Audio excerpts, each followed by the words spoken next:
Our goal is not to occupy Gaza. Our goal is to free Gaza, free it from Hamas terrorists. The war can end tomorrow if Gaza, or rather if Hamas lays down its arms and releases all the remaining hostages. Gaza will be demilitarized. Israel will have overriding security responsibility.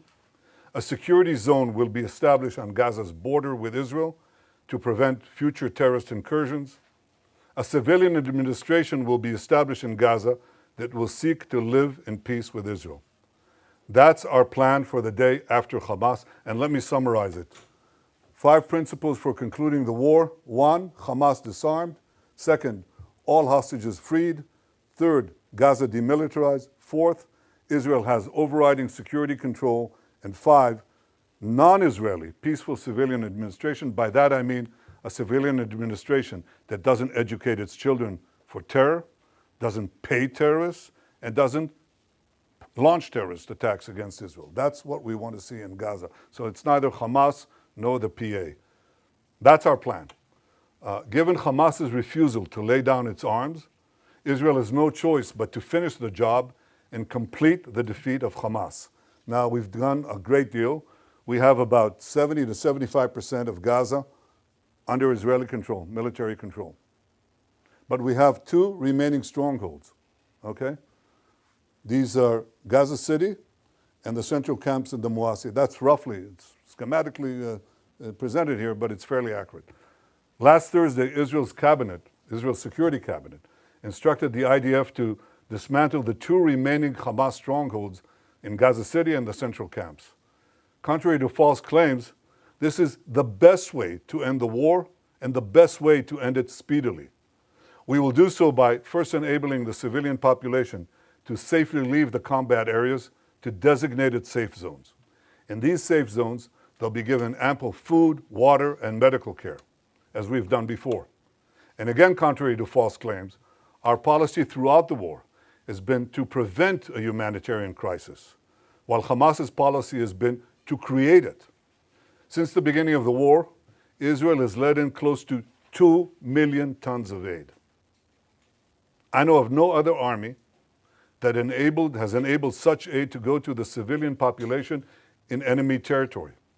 Now, if we had a starvation policy, no one in Gaza would have survived after 2 years of war. But our policy has been the exact opposite. We let in, as I said, almost 2 million tons of aid and sent millions of text messages, millions of phone calls to Gazans to get out of harm's way. Yet in the last few months, Hamas has violently looted the aid trucks meant to get to Palestinian civilians. They deliberately created a shortage of supply. And the UN consistently refused, until recently, to distribute the thousands of trucks that we led into Gaza through the Kerem Shalom crossing. So our problems, we've had tons of uncollected food rotting on the Gazan side of the border because the UN was and still is unwilling to deliver all of it. Everything that I told you could be verified easily, but it hasn't. And the international press has bought hook, line, and sinker Hamas statistics, Hamas claims, Hamas forgeries, and Hamas photographs. Prime Minister, 2 questions. Firstly, why is Israel not allowing foreign journalists into Gaza to report independently? And secondly, President Trump has said there is real starvation in Gaza. Do you disagree? Yeah, on the first question, in fact, we have decided, and I've ordered, directed the military to bring in foreign journalists, more foreign journalists, a lot. There's a problem of assuring security, but I think it can be done in a way that is responsible and careful to preserve your own safety. So the directive has been since, when is it? 2 days ago. From what you're telling me, it hasn't yet been implemented, but it should be, because I think you should see it. And one of the things you're going to see is precisely our efforts to bring in Gazans, to bring in rather food to Gaza. You'll see the trucks that have been entered Gaza and are still waiting to be distributed. You'll see Gazans who are fighting Hamas. You know, we haven't seen it since the beginning of the war. You know, and that's a reflection of the fact that they know that we're approaching the end stage.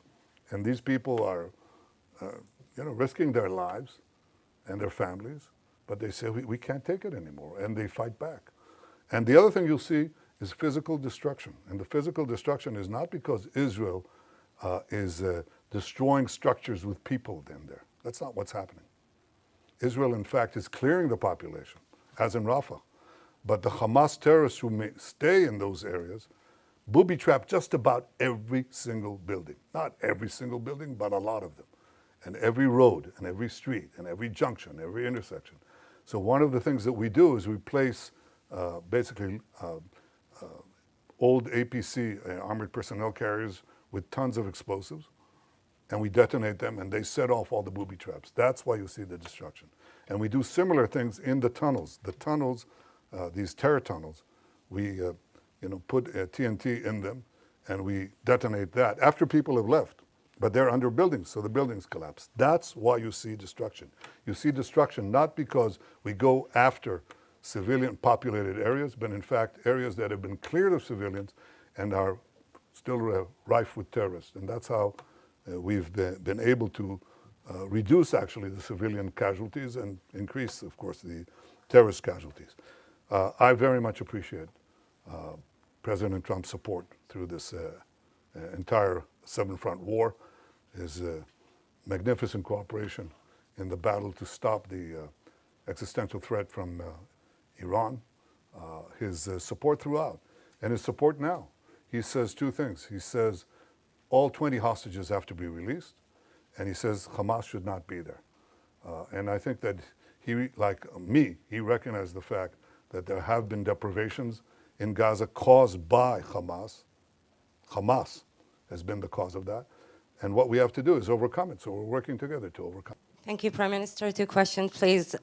You've just shown the horrific photo of Eviatar David, who's kept hostage in Gaza. We know that the hostages' days are numbered. So how will prolonging the war bring them home? And second question, you stated that Gaza would be passed to civilian governance that is not Hamas and not the Palestinian Authority. Can you specifically identify who this civilian governance would be? Do you have any concrete entities or individuals in mind? And is there a timeline for establishing this administration? Yeah, well, I don't want to prolong the war. I want to end the war. And I think the other suggestions would have prolonged it. We may have gotten maybe a dripping of hostages, even though Hamas showed no willingness to do that. And then they just go on and on and on, and we'd have this endless. Unless you are willing to just say, Israel, capitulate, go out. And even then, I don't think we'll get all the hostages. And if we capitulate, it means that Hamas will rearm, regroup, and carry out all the threats that it openly professes every day, by the way. Every day they say, we're going to do the October 7th massacre again and again, and we're going to destroy the state of Israel. You can't leave them there, So we're not going to do that. So my goal is not to prolong the war. My goal is to end the war. And I think that prolonging the war means that many of them could be starved to death. That's exactly the point. I don't want that. As far as the specific partners for the civil governance of Hamas, we're actually, I think the 5 principles are generally widely accepted. And it's instructive that some of the Arab countries, quite a few of them actually, said that Hamas has to be disarmed. I think this is the starting point. And look at what is happening in Lebanon as a result of our action.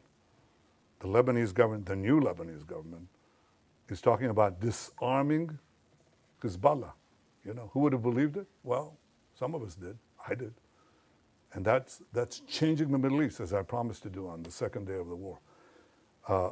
I think in this case, if we succeed in this effort to basically end the war by defeating Hamas, its remaining strongholds, there are several candidates.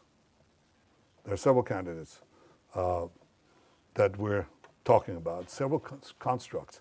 And it's a transitional period. It's a transitional authority.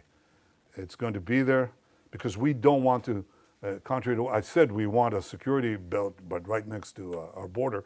But we don't want to stay in Gaza. That's not our purpose. At least not my purpose. And I openly state, including to those who disagree with me. And there are some who do. But I think that our goal is to make sure that Hamas isn't there and that what replaces Hamas does not educate for terrorism, pay for terrorism, launch terrorism, but is willing to live in peace. There are candidates. I don't want to